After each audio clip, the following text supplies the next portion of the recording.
Well, I'm very delighted to have my friend Natalie Zeituny with us this afternoon. Some of you will have heard her at the book briefing, which we did in January, and then also at the bar a couple of nights later.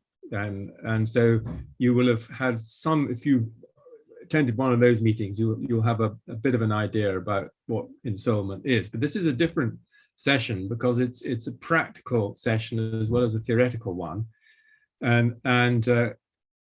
I have Natalie's book here, which is her original book, but a new one has come out. This Ensoulment is subtitled "Discover Your Soul's DNA and Experience the Soul of the World," and it's about understanding how we create and interpret reality and what we can do in terms of changing this. And so it's very, very important in terms of a sort of existential approach to philosophy and to life, I think.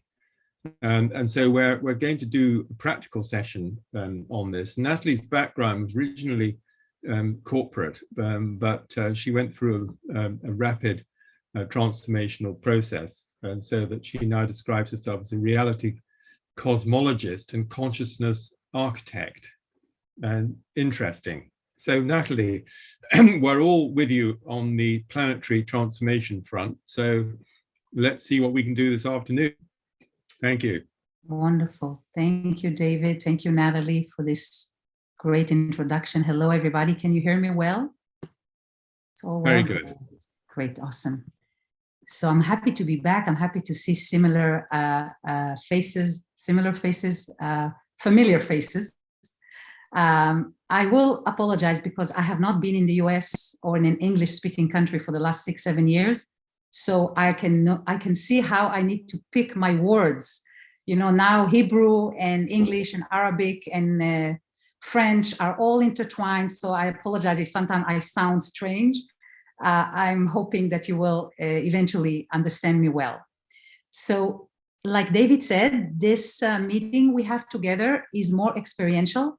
I will start with an introduction for the model and for the approach for Ensoulment for people who have not been or have not listened to our seminars before. And then we're going to do some meditation. We're going to do some writing. Last time we had so many questions, we had to really park them. So I'm really hoping to address most of your questions. Because actually the questions are very, very important. Whatever is arising for you right now, we're creating a field. We're together now 40, 50 people, and we have a field. And that field is alive. That field is comprised of all of our souls, all of our personalities, all of our issues and dreams and aspirations and desires. This is the field we're in together. So we want to develop that sensitivity to the field, and this is what we're going to work with the case studies, with the actual live examples. We're going to work with the subtle field. But really what I want to say is whatever is arising for you right now is actually important because it has to do with your soul. So the next 2 hours, you're going on a date, you're going on a journey, you're going on an adventure with your soul. Imagine you have a date, a new woman, a new man in your life. Oh my God. Yes, even if you're 80. My mom is 89 and we just went out for lunch. I'm here in Israel. And my friend was like, my dad is 95. Let's introduce them. I'm like, okay. So they're going to go on a date next Saturday. And they're in their 90s and late 80s. And I'm like, yeah, why not? Hell, why not? So it's never too late to go on a date. That's what I want to say. And date, what are the qualities of a date? When we go on a date or an adventure or we explore a new country or new city, everything is new for us. And this is what I'd like for us to be together right now. We're getting to know your soul. And we're getting to know it in a personal way, in a very intimate way. So allow it, even if you say, oh, Natalie, come on, I know my soul and I know what's my strength, my weaknesses. I know you know, but your soul today, 2022, February, what is it today, 20 something? 19, yes. So February 19, your soul is different. So your soul, and I'm going to talk about her as I'm introducing the whole model. So just a brief introduction. How did I get into all of this? Like David said, I was in corporate doing participating in great projects. I had a couple of startups in the Bay Area, in the Silicon Valley in California. And then something fundamentally was missing, but I didn't know what was missing. So I was working, running projects, flying around every Monday and Friday, but something fundamentally was missing. And I didn't know what it was until I started going in and doing some processes. And through the processes that I was going through, all of a sudden I revealed a dimension about me that was not there before, that was not conscious for me. Of course, it was always there, but I was not conscious of it. And because of this journey, I started writing. And I'm not a writer, like English is not my first language, but I did write. And luckily I had a good editor that helped me. And I started writing. And while I was writing, I realized not only that I'm distinguishing here very unique aspects about the soul, not only that, but actually a whole new dimension was revealed to me, which is the soul of the world and our collective soul. So all humans here, the 8 billion that we here, we have one soul, the human soul. The earth, the different organisms, these are different group souls, okay? And as this was revealed to me, because I'm an engineer, I'm an information architect, it's not enough for me to say, well, we're all connected, we're all one. Okay, that's nice, but how exactly are we connected? And what is the relationship? What is the dynamic? What is the, who influences what and how? So I looked at the whole ensoulment process as a system. Now, not as a system engineer, but as a soulful system explorer, I would say. Because engineers, even though they use their intuition, they are trained to think in a very particular way. There's a code, there are agreements, there's mathematics, physics, chemistry, computer science. These are paradigms already existing. So engineers are trained to actually design systems within the language in which they were trained in and beyond. So when I was doing it, I was really aware not to just use my engineering mind, because I am an engineer, but to use something beyond the mind, which I didn't know what it was. Because also, as I was writing the book, I had very powerful experiences. When you read the book, Ensoulment 1, you will see the dark night of the soul, the awakening, the understandings, the synchronicities that happened that were profound. And I said, okay, but what is that? There is a system here that is much bigger than trying to pin it in, say, okay, A equal B plus C, and this is the exponential relation.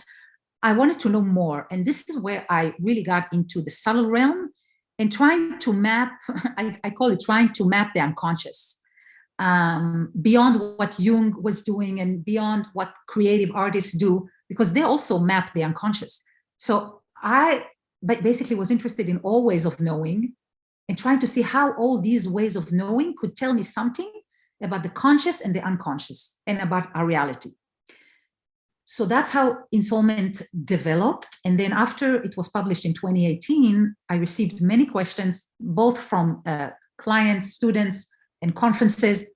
And I gathered all the questions and I started writing Ensoulment 2. And Ensoulment 2 is all about reality, because this is where we are right now. So, you know, they talk about right now in technology about how Facebook changed their name to Meta, and how the metaverse is going to be a very important part of our lives. And we are at the very, very early stage of this. It's like the internet in the 90s. That's where we are right now with the metaverse, with crypto. And I'm not going to go so much into it, but it is relevant, so I'm going to mention it. So because of these major changes that are happening right now with decentralized, autonomous organizations, people can transfer information and money through the crypto, through these decentralized platforms. There's something that's very much related to us as souls. And I'm going to talk about it because it's very relevant. So we're actually moving from kind of Web 2.0 to Web 3.0. We're also moving to humanity 3.0, okay? So, and this is critical. And what is humanity 3.0 means?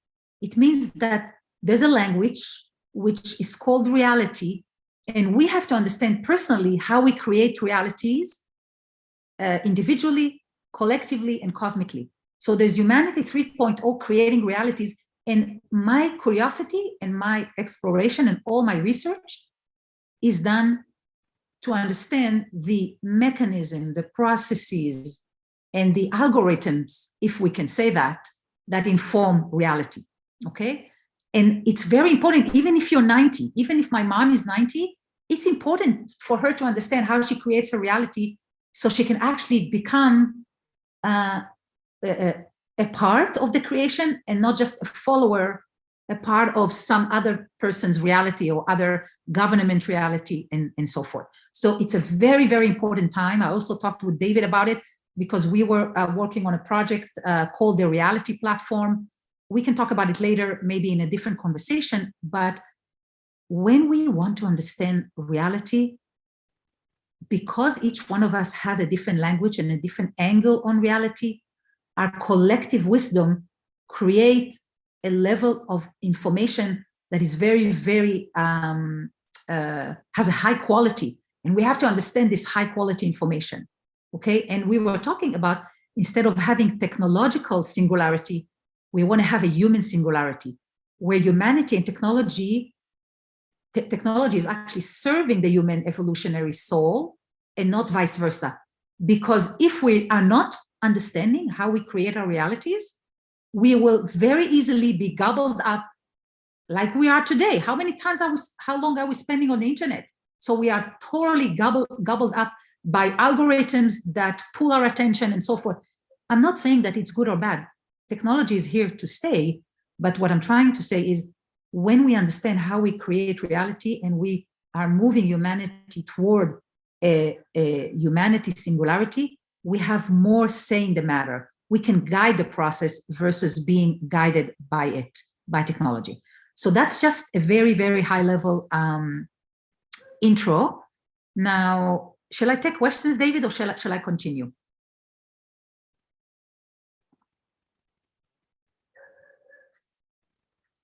Just continue. Yeah, okay, that's fine. Okay, great. Excellent. So for the sake for people who have not attended the two seminars, I'm going to talk a little bit about Ensoulment. So Ensoulment has a few guiding principles or guiding understanding. Basically, you are an essential soul having a human experience. So you are a soul embodied in a body.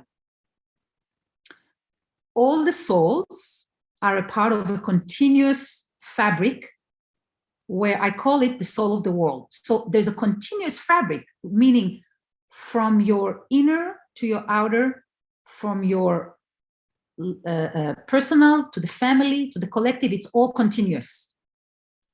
And this continuous soul, I call it the soul of the world. In Ensoulment 1, I mentioned the process of a soul becoming or soul embodiment process. And the process has 5 phases, which include waking up to an area in your soul that is ensouled or not. The second process is descending into soullessness, and I'll give an example in a minute. The third phase is the alchemical process. The fourth phase is ensoulment, expressing your soul, connecting, embodying, and expressing your soul. And the fifth phase is the ongoing expression and connection with the soul of the world.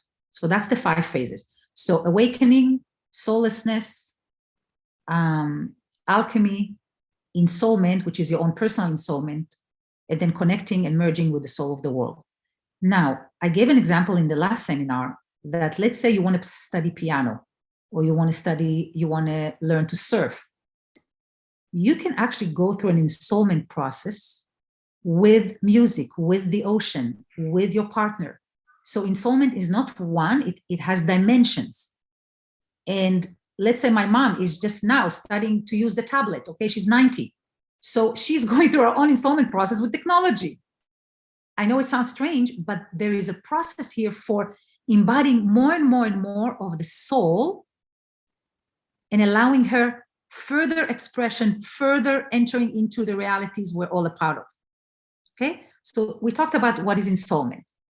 Now, why it's important. I mentioned earlier about Humanity 3.0, how important it is that we become co-creator in this metaverse and understand our own language for reality. And in the second book, if you have a chance to review it, there are the fundamental elements of reality, which I call the essence. There's essence, which there are different essential realms or essential energies. There's essence, there's souls, there are vessels, there's particles of experience, which I feel is one of the biggest gifts to the world. It also was new to me, that actually the world is evolving through particles of experience. And I talk in the second book about what are these particles? Are they different than in different organisms? And how do they all weave together to create realities? And like I mentioned, I think, you know, how in the 90s, in 2000, consciousness was a big buzz, and, you know, there's the science of consciousness. I believe that the next phase we're evolving into is realities, and how we create realities, and what realities are we choose to subscribe to or to enter into. And we cannot understand reality without understanding our soul. The soul is fundamental to understanding reality. Understanding not mentally, but understanding viscerally, experientially. We must connect with the soul, the heart, and all the field that the soul creates. So we also, there's something very special about where we are right now evolutionarily, from an evolutionary perspective to humanity, is that we are actually not only creating realities, we are witnessing what we're creating in real time. In real time, we're watching our creation reflected back to us. And this is quite profound. It's the first time in history it's ever happened, because we're always creating reality, but we have not, some of us have not done it consciously. And it was not reflected to us so clearly like it is right now with technology, with everything that happened around us. We can see in a second what's happening in Japan, in Australia, in Africa, in the US, in Europe. We can see it immediately. It's reflected back to us right away. So we actually externalized our ability to connect, because the internet is just a reflection of who we truly are. It's a reflection of our interconnectedness and of our ability to move information at the speed of light, and even faster, but I won't talk about the speed of light yet. So because we're connected and we're part of one organism, we're creating technology that actually are externalizing who we really are. So we want to understand how we're externalizing that and what's the value. So this is why it's so important and relevant for us to understand how do we create realities. I'm going to pause. I'm going to allow people questions, or shall I continue, David? You tell me. I have, I'm on a roll. Sorry, I just muted myself. There aren't any questions in the chat at the moment, so I think if people have got questions, just stick them in the chat, and we can then look Perfect. At them in the next pause. Okay. Thank you. Thank you. So we mentioned the essential realm. So the primordial, which is the field of potentiality.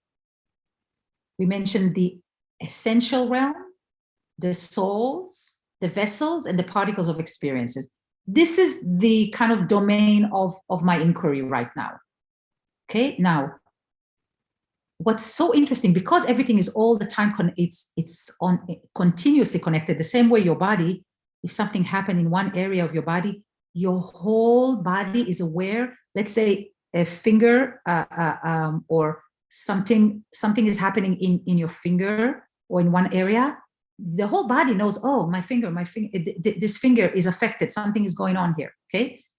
The same way is happening actually when we create reality. So all essences, all vessels, all souls are connected. And the breakthrough of the model, how are they connected? How? My hypothesis in the book is that they're connected through particles of experience. So right now we're together in a field, all of us, we're broadcasting particles of experience. Everybody's having different experience. Some people are fascinated, some people are like, okay, well, what about this? You know, every person is having a different experience, and we're broadcasting our experience. And you can feel it sometimes when you go into a room or a party or a gathering, and you can actually feel the energy of the room without even talking with anybody, because everybody's broadcasting their field, their particles of experience. And these particles are interacting. And they're interacting all the way in the room we're in the field right now. They're actually broadcasting in our neighborhoods, in our cities, and all over the world. The same way the internet is available all over the world, that's how these salt particles of experience exist. Now, they interact, and their existence is actually weaving realities. So this is very profound, because your experience, this very momentary experience, is actually weaving your reality. So what your experience is influencing not only your life, but it's influencing everybody around us. And there isn't a better example that I can take, like what happened in early 2020, when we learned that there's a virus, so-called virus, and there's a threat, and it was like fire in a field.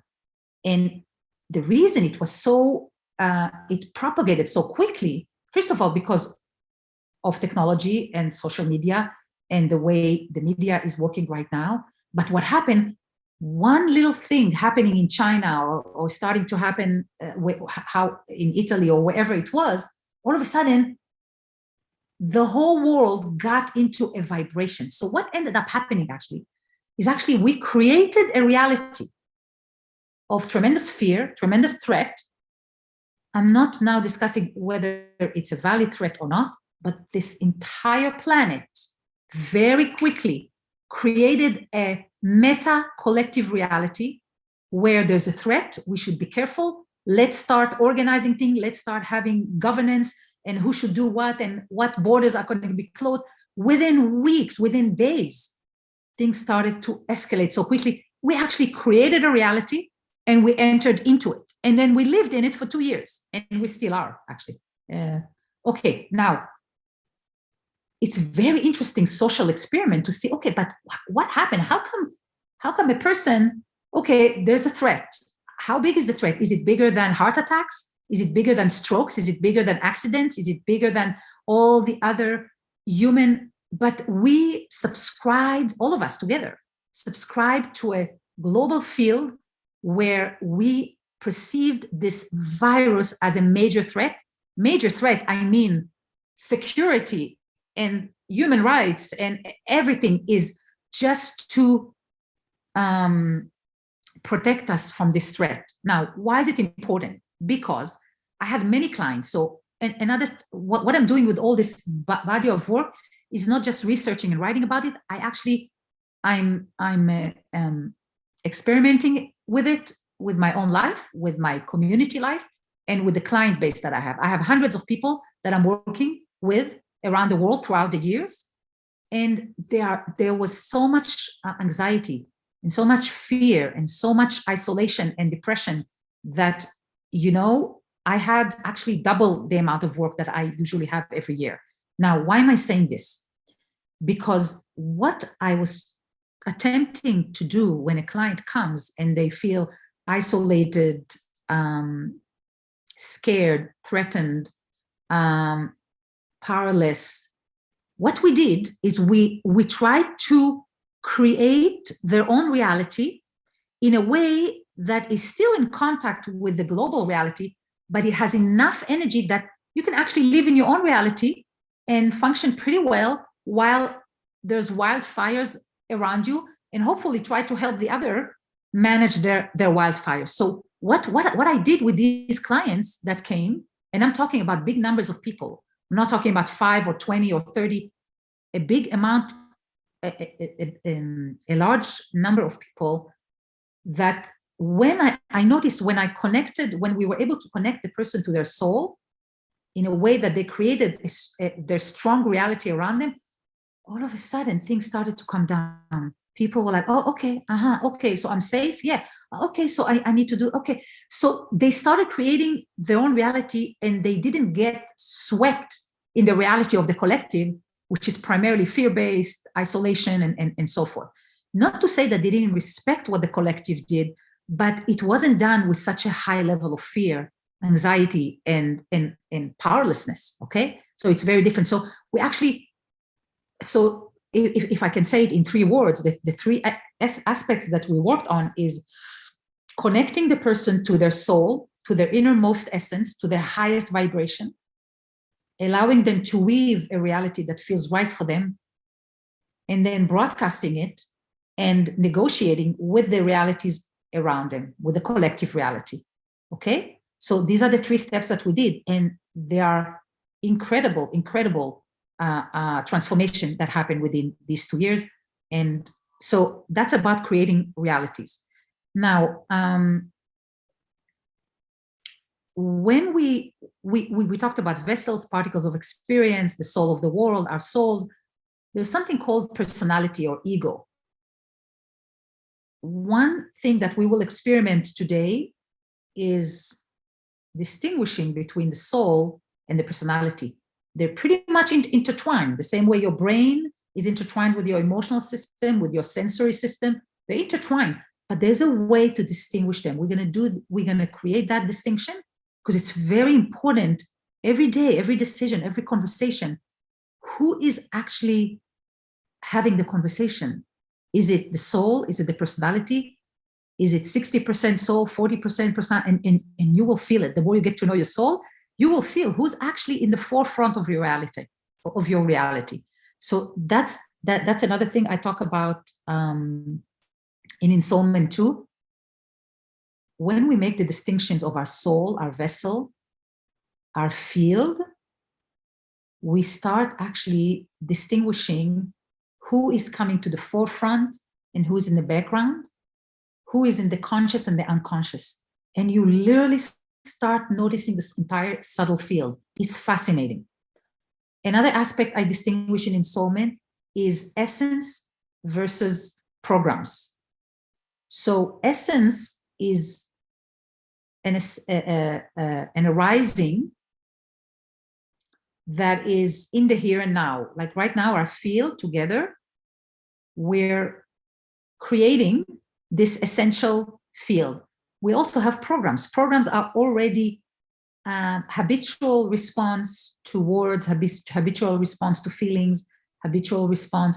So I want to distinguish this because that's very important, because the soul is coming from the realm of the essence. So we're going to distinguish that. The work with Ensoulment is connecting, embodying, and expressing the soul, your soul.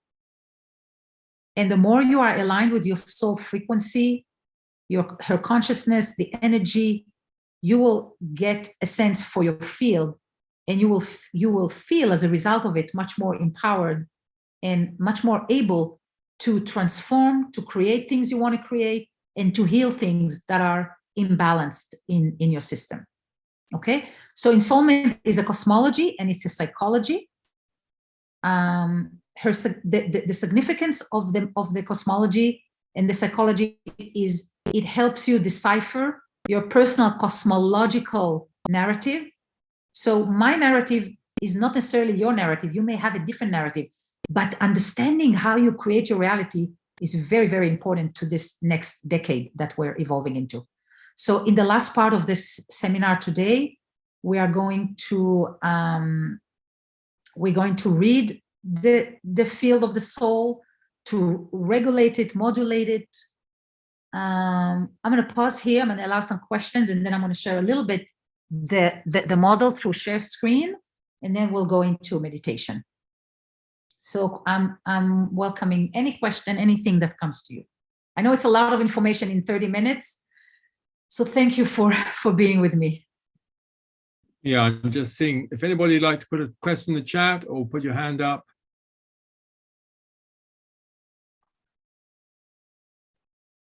Looks like keep going. Okay, Right. okay, great. Thank you. Awesome, awesome.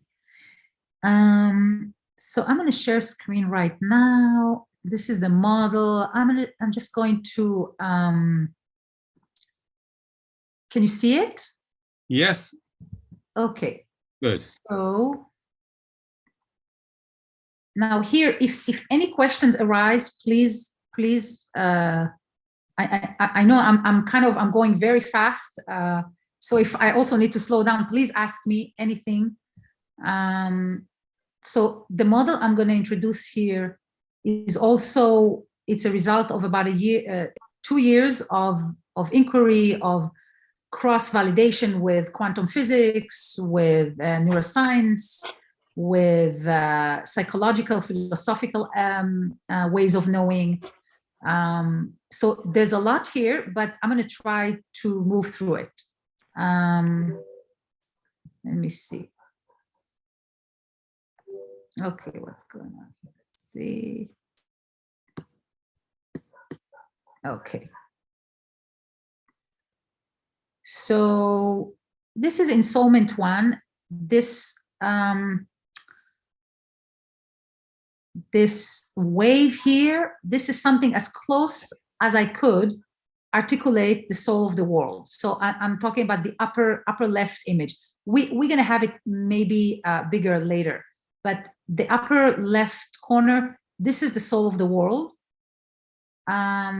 It's as close as an image that I could articulate because it's actually an emergent quality.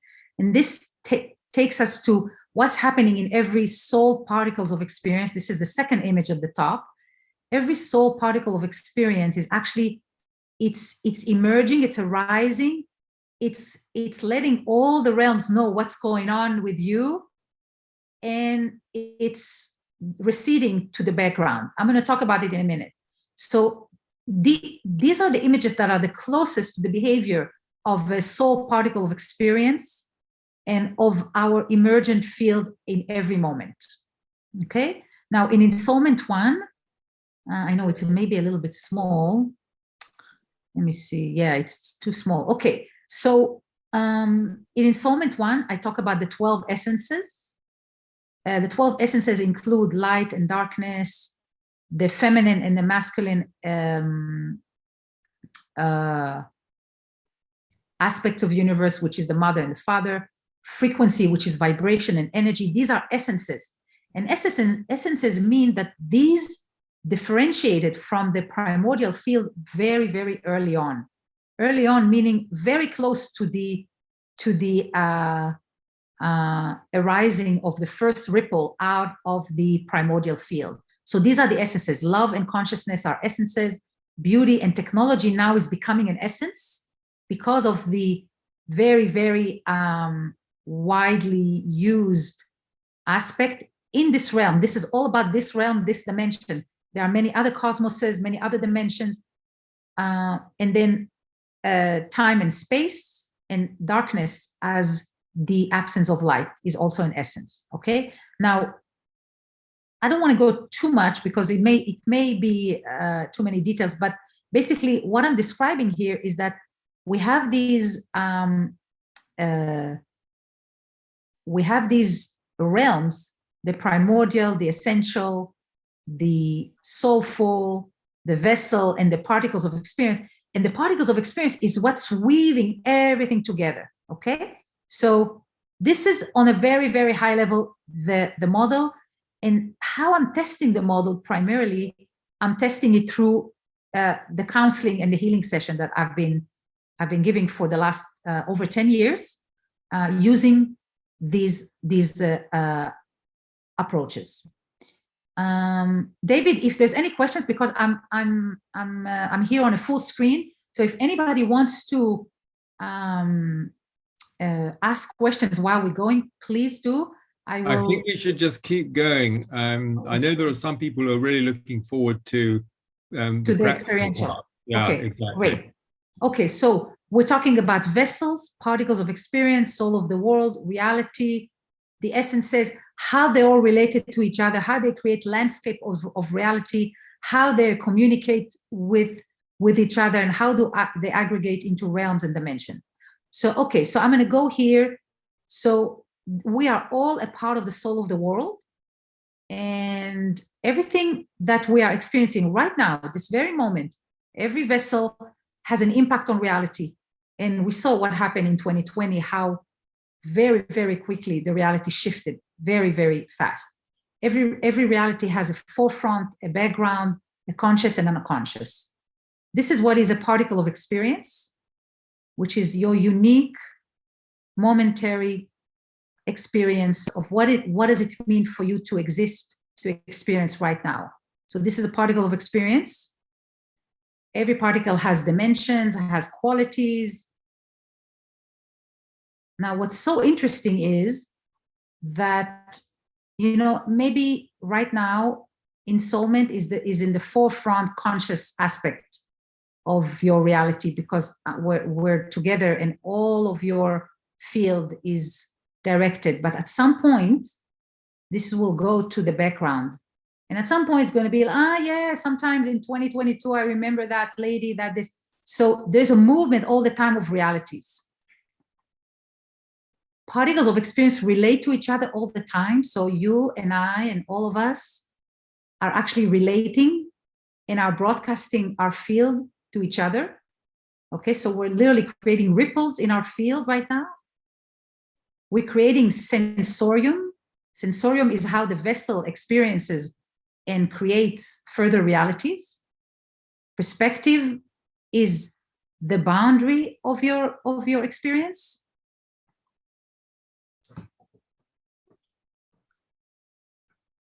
What is the soul of the world? Now, what is a vessel? A vessel is a stable, momentary experiences, set of experiences. Now, the realities are interacting with each other, meaning, let's say you're here and you're living somewhere in Ohio or somewhere in England, in London. Your reality is embedded in a deeper reality, and these realities are actually influencing each other, and they're interacting the same way atoms interact and molecules. So realities interact with each other, and they have a way in which they interact with each other. The soul of the world is the totality of all the actualized vessels in all times, in all places. I also refer to it as a source code wave function. Don't worry about it, but just so you can have it. The soul of the world has qualities, and I think that should be it. So this is the model. If we don't have questions, we're going to go to meditation, unless you want to. I know it's a lot, but let's try. Let me just check here. I'm just trying to open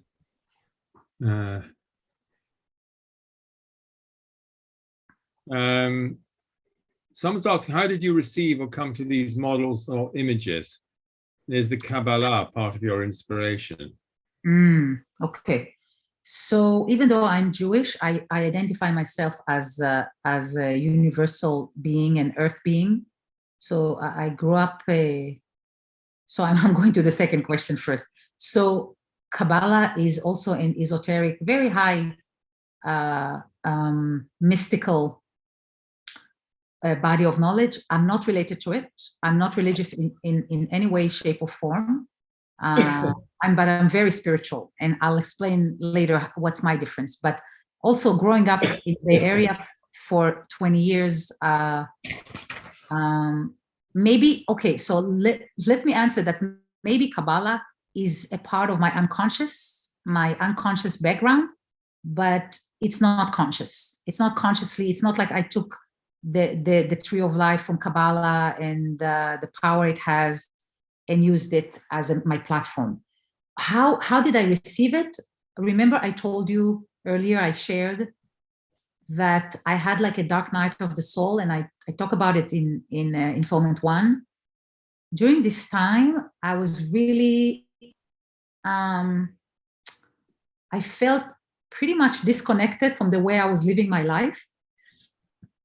And I started one of my process for coping with this disconnect, and kind of sadness and grief, like all kind of feelings, grief, sadness, lack of fulfillment. And I'm talking about probably over 10 years ago, 2006.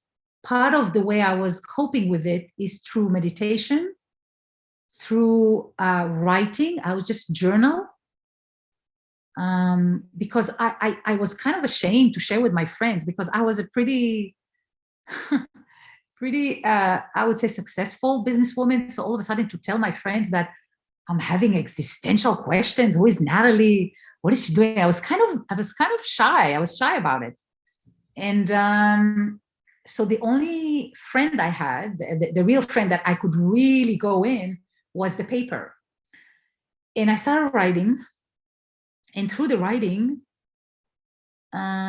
insights started coming. Now, as I was going through this process of the kind of soullessness, entering the alchemical phase, I was invited to join a clairvoyant school, which is like Harry Potter school in San Francisco. It's unbelievable what I experienced there. It's a school for clairvoyance, and I'm furthest away from clairvoyance. I'm an engineer. I'm a system engineer, you know. And I went to the school, and all of a sudden, words come to my mouth, and I say, what did I just say? Like people would come for a reading, and I would give a reading of somebody's field, and their mother passed or their father, something happened, and I'm like, I see this person, and I was like, wow, how did you? I have no idea. So that perplexed me, but I went through a 2-year clairvoyant training program, and that program really refined my ability to see things clearly that are subtle realms, not the physical realm, but what's beyond. So the clairvoyance, which is the ability to see energies, frequencies, you can actually even see consciousness, you can see it. You know how the research with the water crystals, how you can actually see what happened when you place the water in different environments. This is what you can actually see on a regular basis. And all you have to do is train this, open that up. It opened, and when it opened, all the writing started becoming visual. I'm like, oh my God, but I can't talk about this because so I started Googling the images. This is it, yeah. And then I played with it and changed it. So that's how the model was created, actually building all the images as closest as I can to what I had in my eyes image. Okay, I think probably move on to the meditation now, and then we can come back to other questions. Okay, David, thank you. So yeah.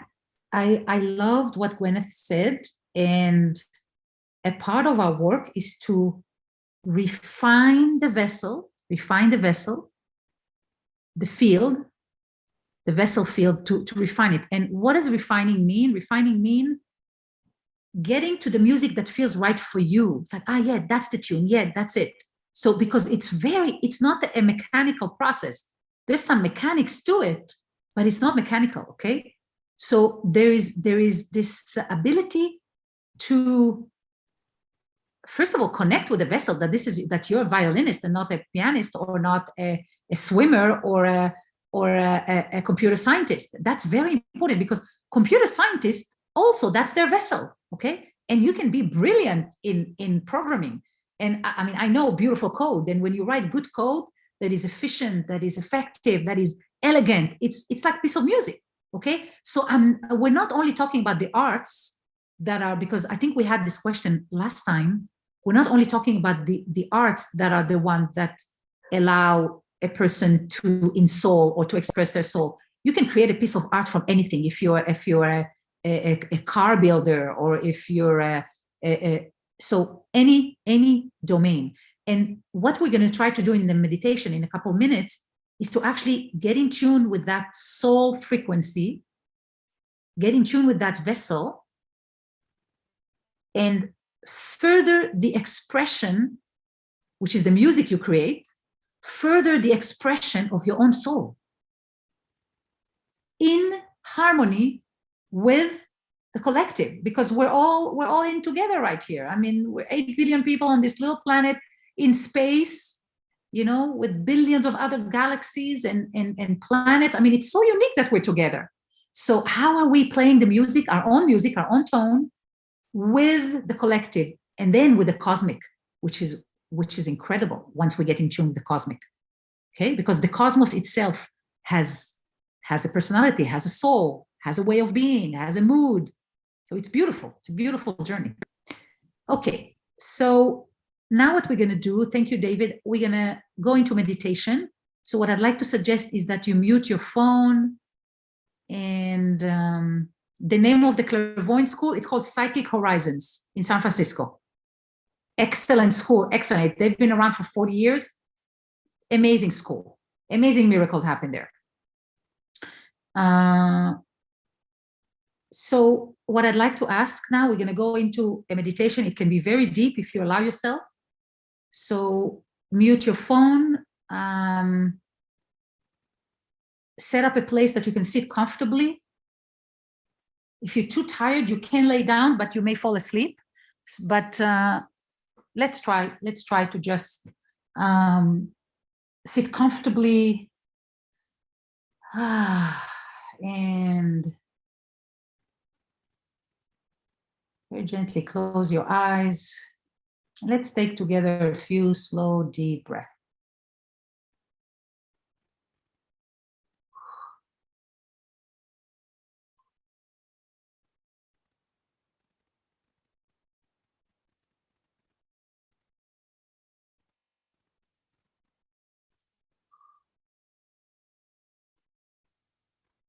With every breath you take, you just revitalize your body with fresh oxygen. And then you exhale.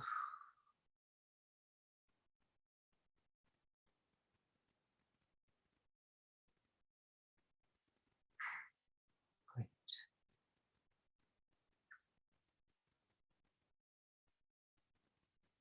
So just notice your body right now.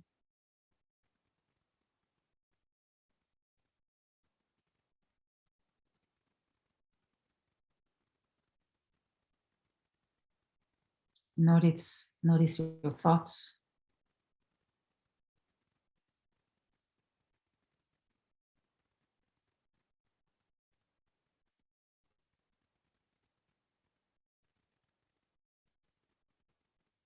Notice the feelings.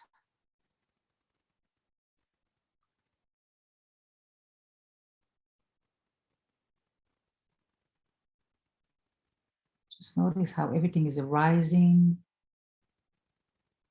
It's staying, and then it's receding to the background.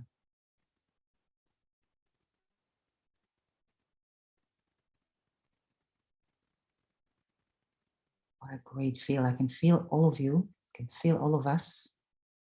Very strong field, very deep. So just say hello to yourself. Acknowledge your presence as a human form.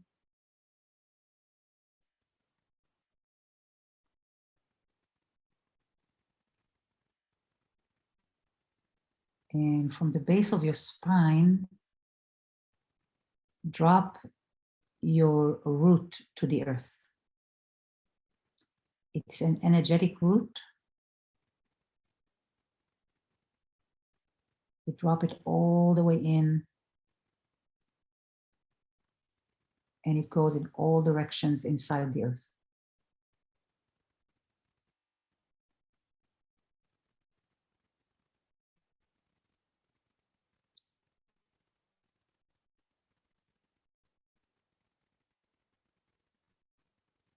And the root connects us to the earth and allow us to be in harmony, in attunement with the frequency of the earth right now. She's very different than last week, than last year. She's an alive organism, so connect with her.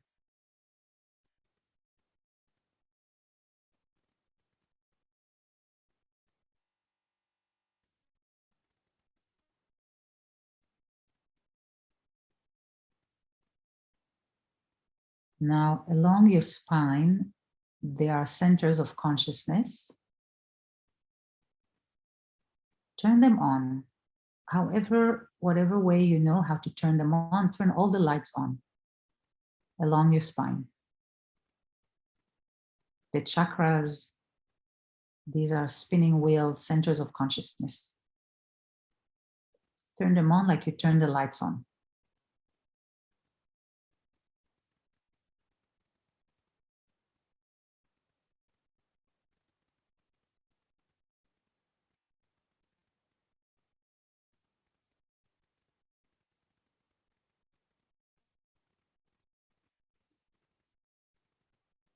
Every chakra that you open, the chakra draws cosmic energy, it draws earth energy, and it draws your soul energy. And the spinning together creates like a field. So you are a combination of earth, cosmos, and soul. And as they come together inside you, there's a unique soul print that is activated right now.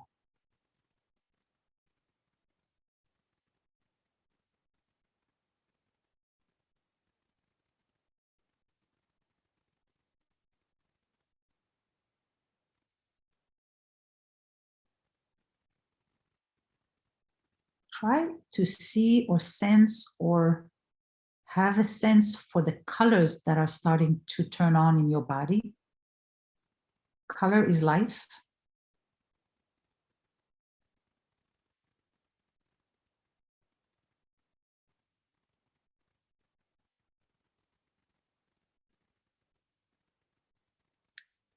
And start to feel how the life force that's flowing through you is impacting your field. Your field is coming alive right now.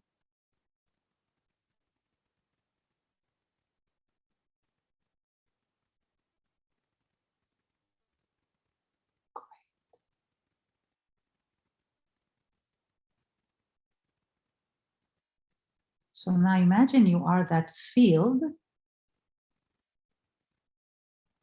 connected to the earth, connected to the cosmos, connected to your soul.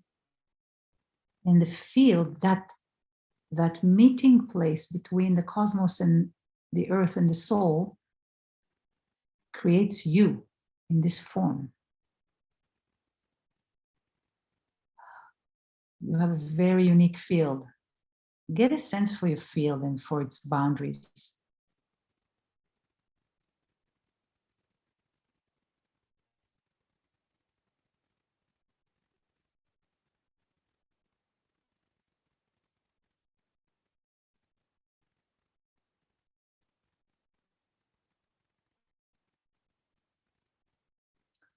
If your field is very, very further out, bring it closer to you.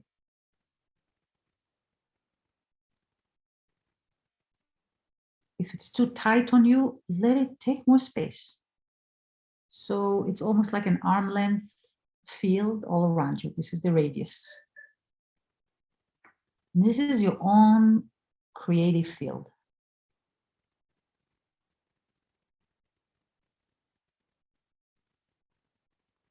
Great. Now we're getting ready to journey. This setup activates the field. Now we're going to go journey in. First question we're going to look at is, who is your soul? Ask yourself, who are you? Who is my soul? What is my soul?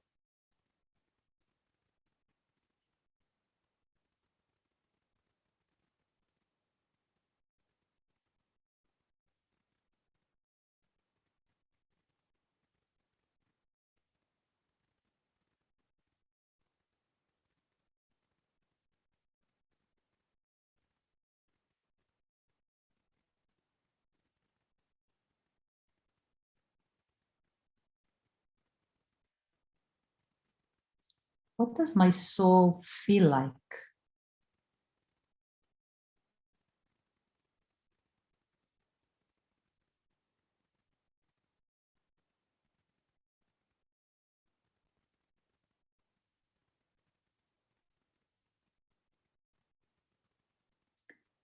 what does my soul look like?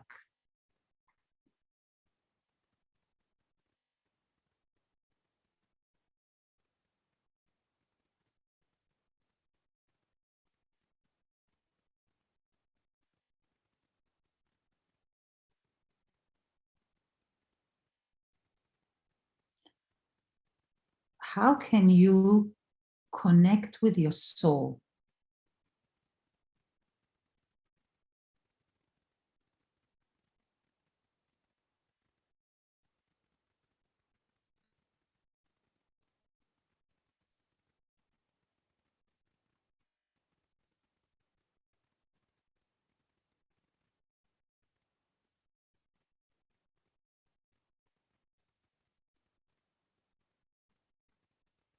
Reflect on a place or a time where you felt really connected to your soul.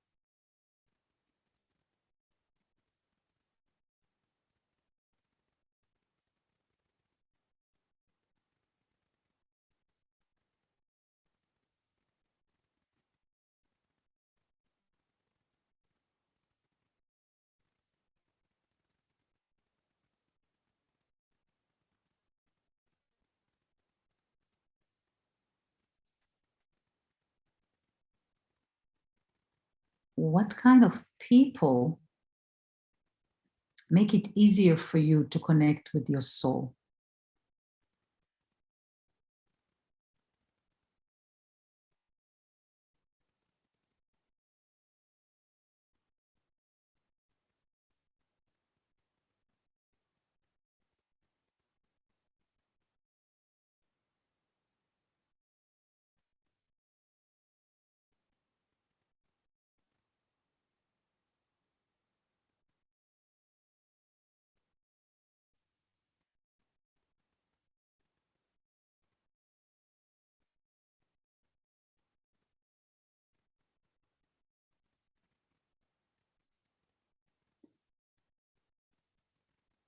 Recall a time when your soul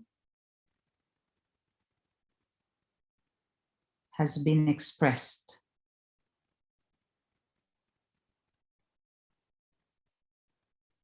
She was expressed through your human daily life. She was really there. She, he, it.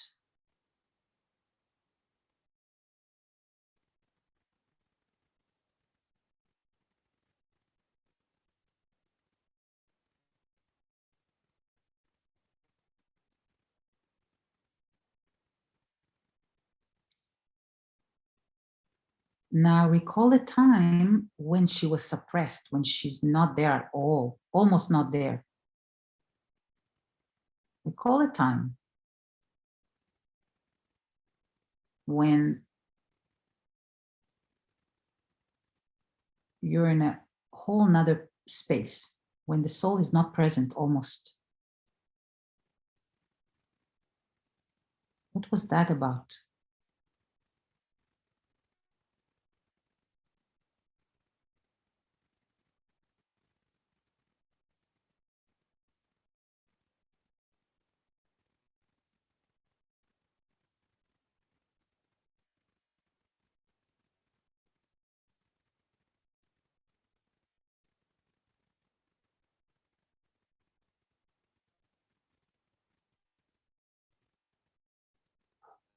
Now notice what environment allows your soul to thrive,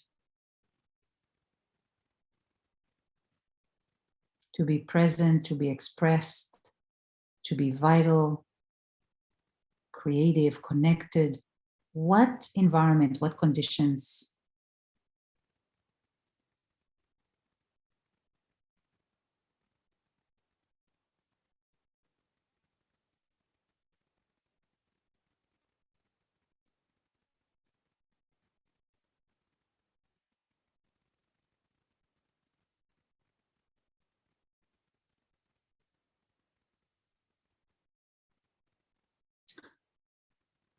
Now, through this kind of observation, we're going to start to understand the soul language. Your soul has a very unique language in which the soul talks to you.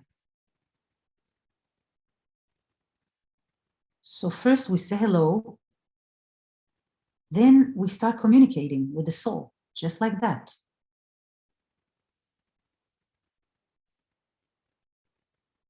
So notice, how does your soul communicate with you?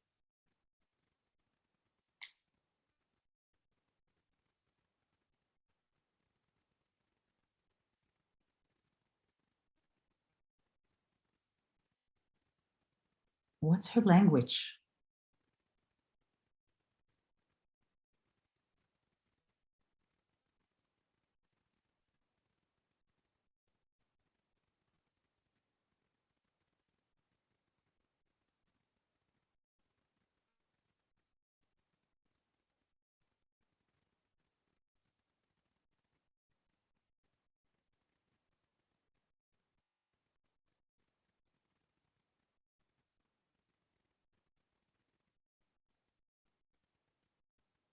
Now let's see how she operates, or how the soul operates. It's not a she, it's a soul. Ask her something that's alive in you right now, that's you're needing some guidance, you're needing some help, a second opinion on something. So reflect on one thing.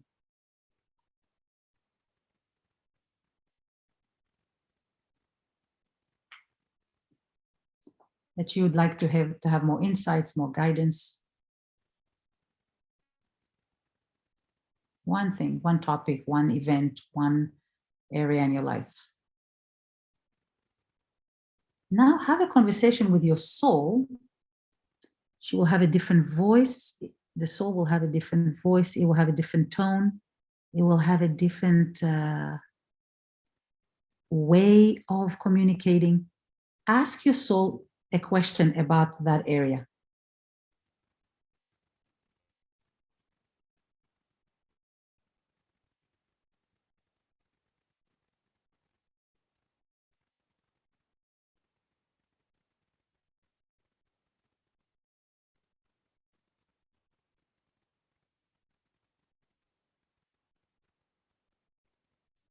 Ask your soul for guidance in this area that you are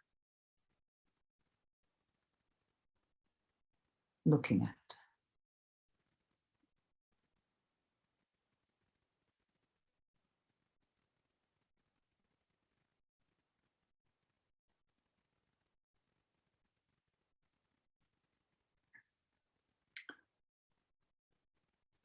So we're making here a distinction of a character that's alive in you, which is the soul.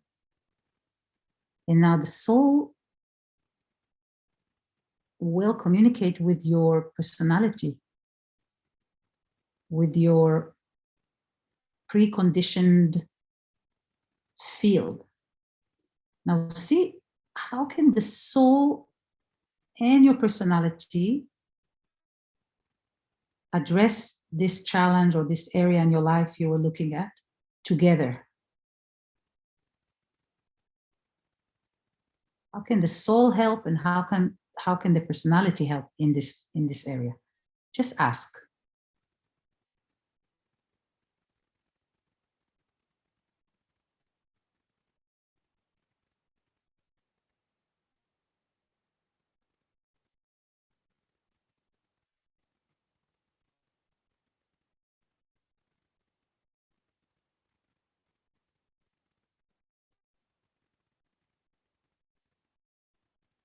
Now see what happened when you talk to your personality and when you talk with your soul. How they are almost like two different voices. Try to notice the difference between them.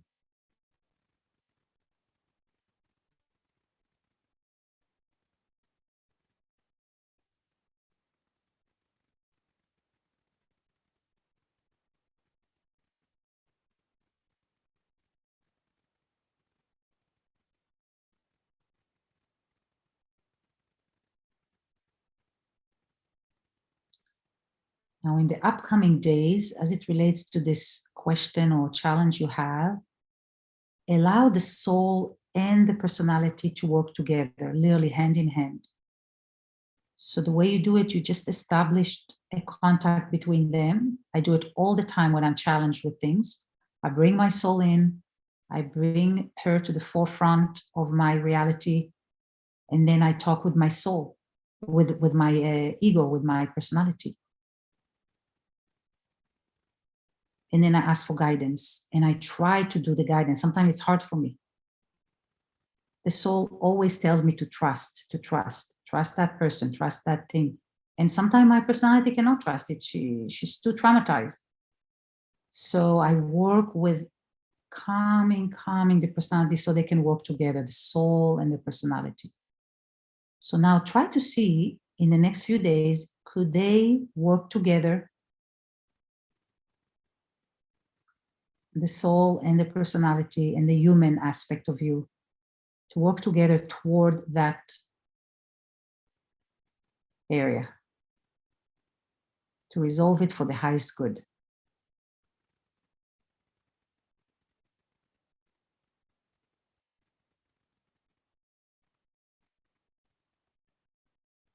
Beautiful.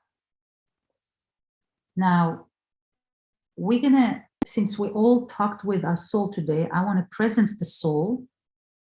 So beginning today, you can create a new energetic contract.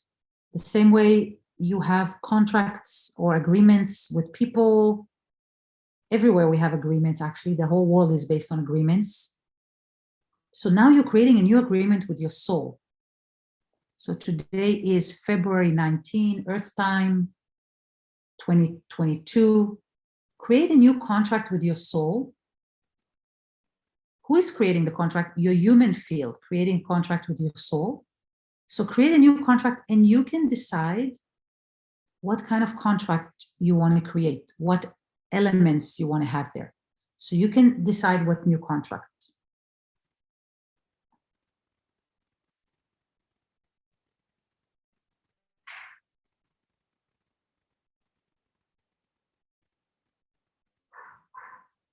So there's a new contract, so your soul can be present in your body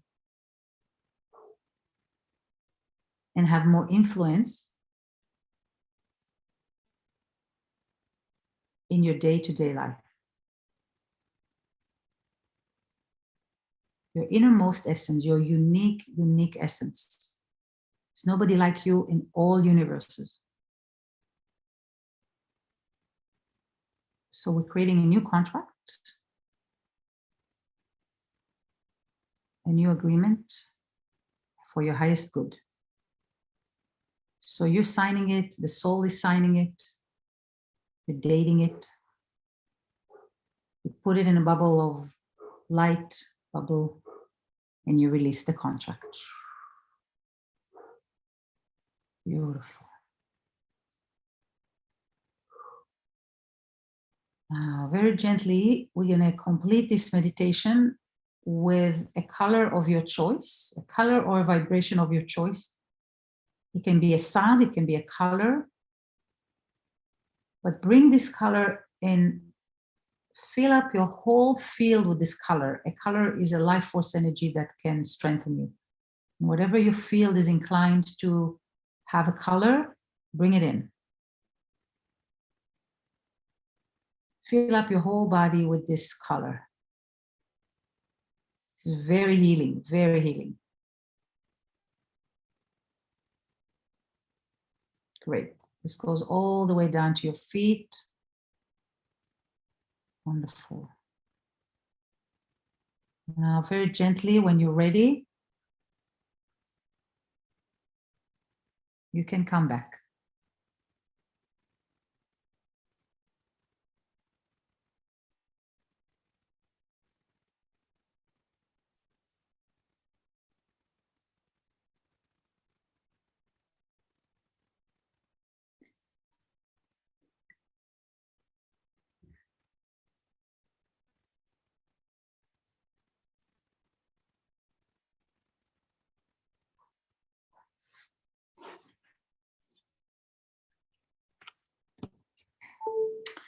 Now, before we start talking, actually, Natalie sent earlier a suggestion to have a pen and paper. Why don't you just write down a few things, anything that comes to you? It's like coming out of a dream. Sometimes it's nice to capture things. It's like, really? That was happened there? Okay. So just write down, what was your experience in this meditation? What did you learn? Where were you challenged? Where were you completely connected? Whatever your experience was. I'm going to give a few minutes to do that.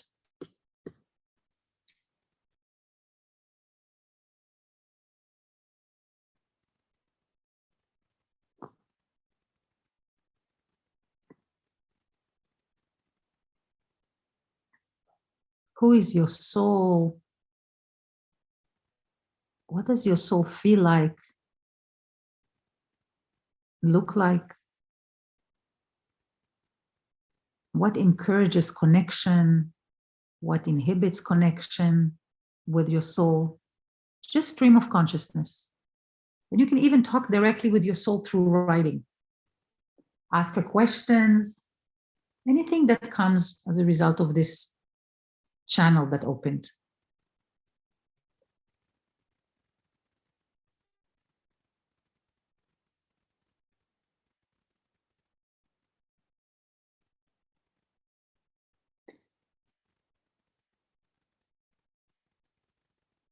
So what we're doing here, we're opening a channel to communicate, to connect, and to receive guidance from the soul.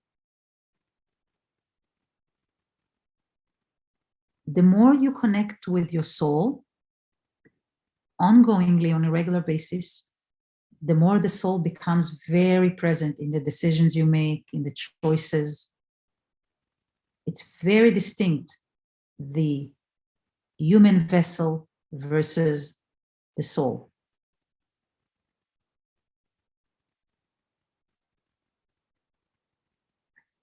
And there's a reason we looked together at the environments and people and events that encourage your soul versus inhibit your soul.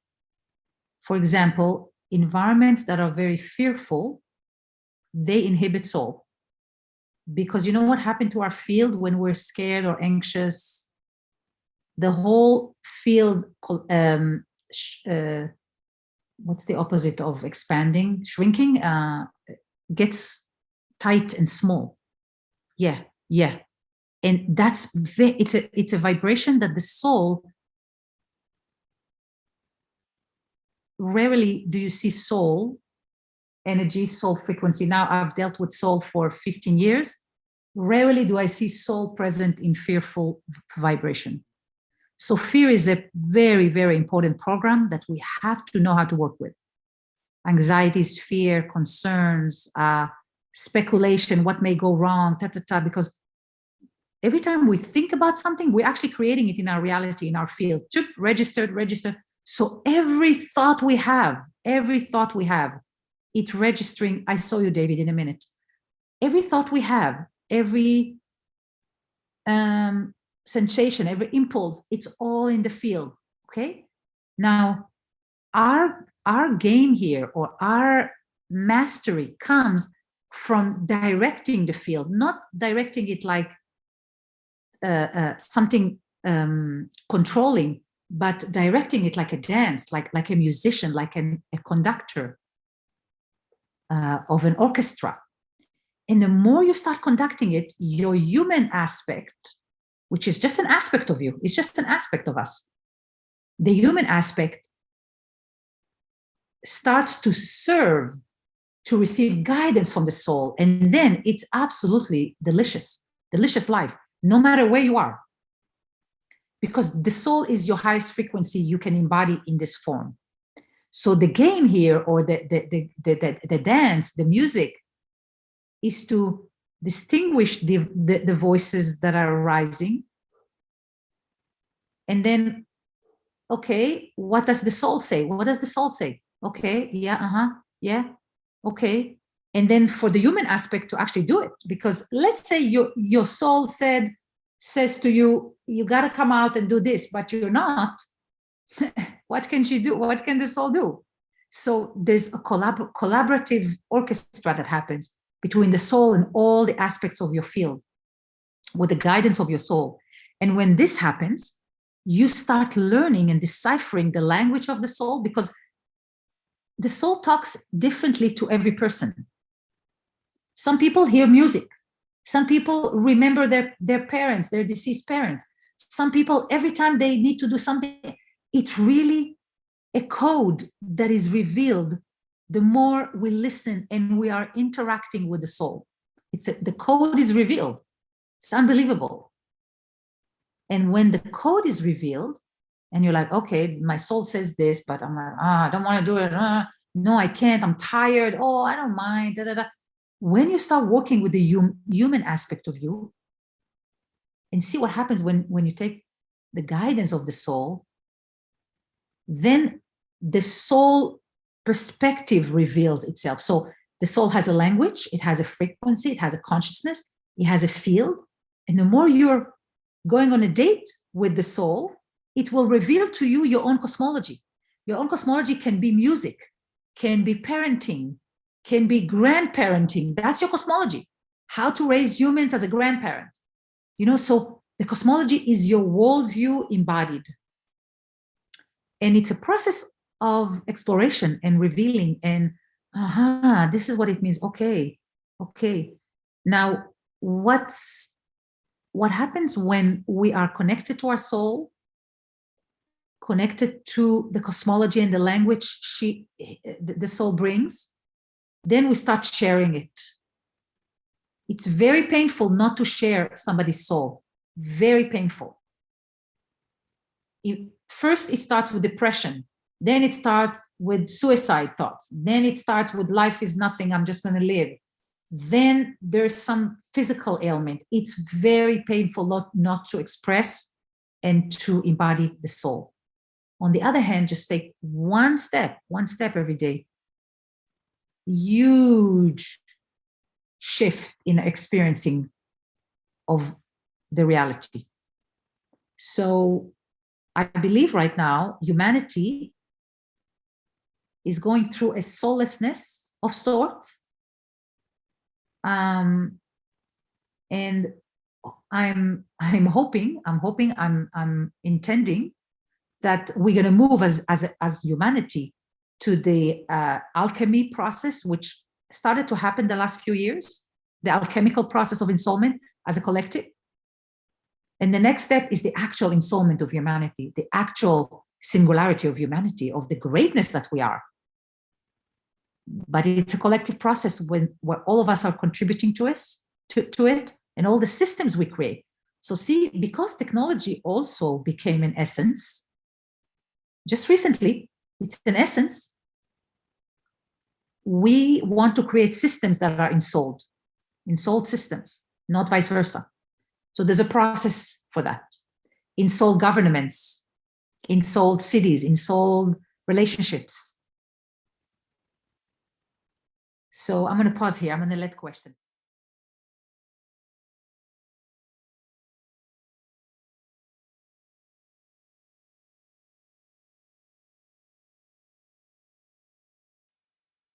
This is a great example, what you just said, about Natalie as a soul versus Natalie as a personality.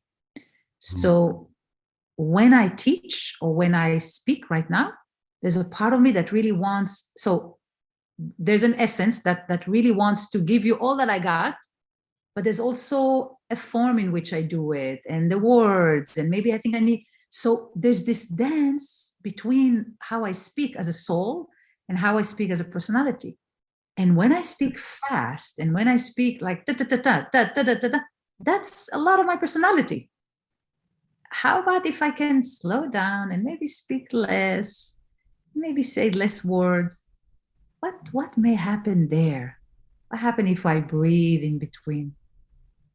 So amazing distinction. I want to slow down from now until the end of our session. I'm going to speak slowly because my soul loves everything slow and deep.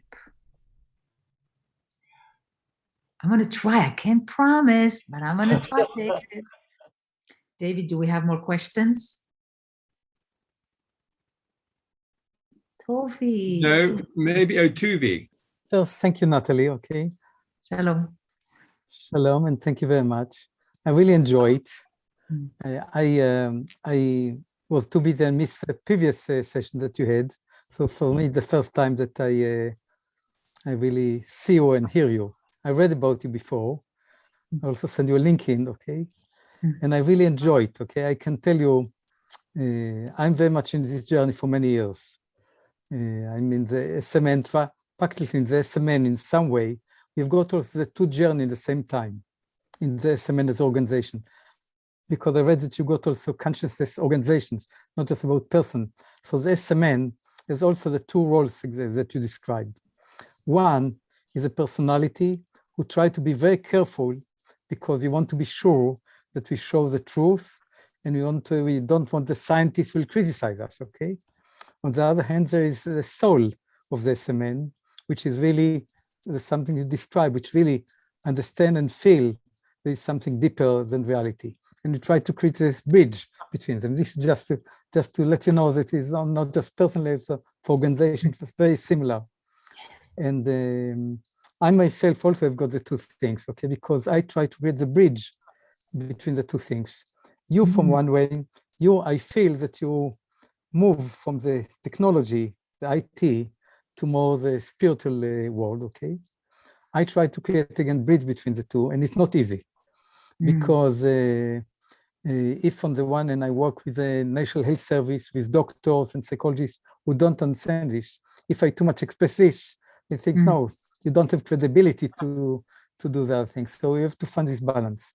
But I really enjoy the process.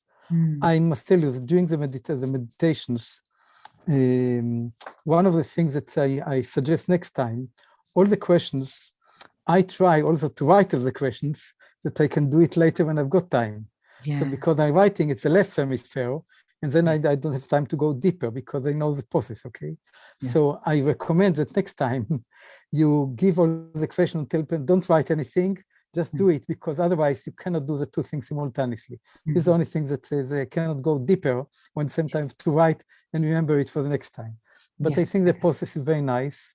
I don't want to take too time from other people. Sometimes I'm happy to share, but I don't want to take time from you or from other people then, but I'm happy sometime to share more.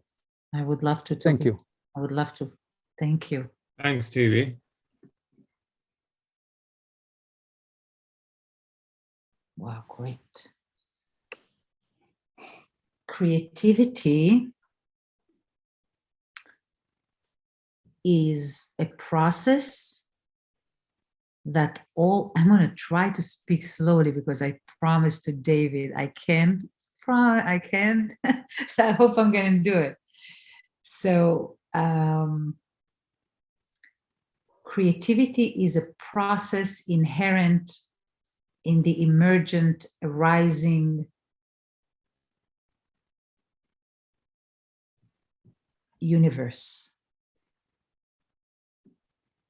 Based on the cosmology, the primordial field was in a state of full potentialities, sitting completely fulfilled and completely with potentials. The minute the first ripple, I call it a ripple because that's the closest that I can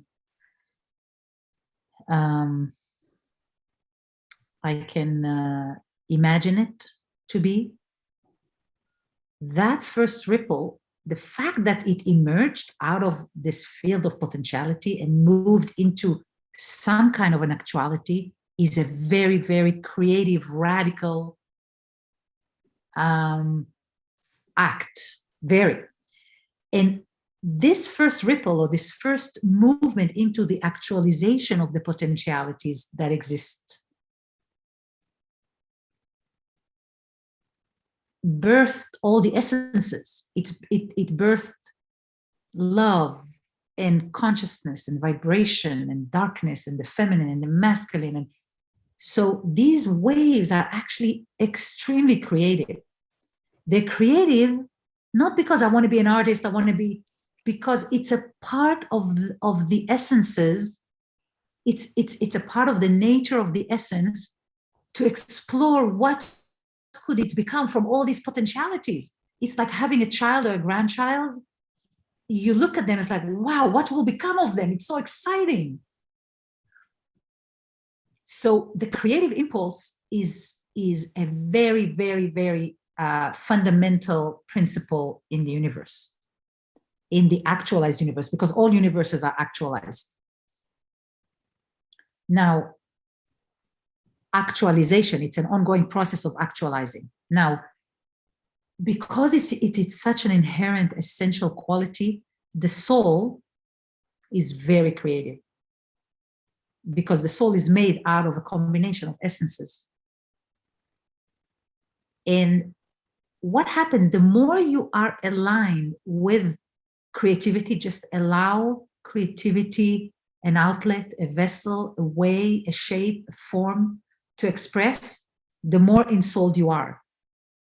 This is incredible. So because creativity is an essential process of the soul, the more you allow your vessel, your day-to-day human life, to align with this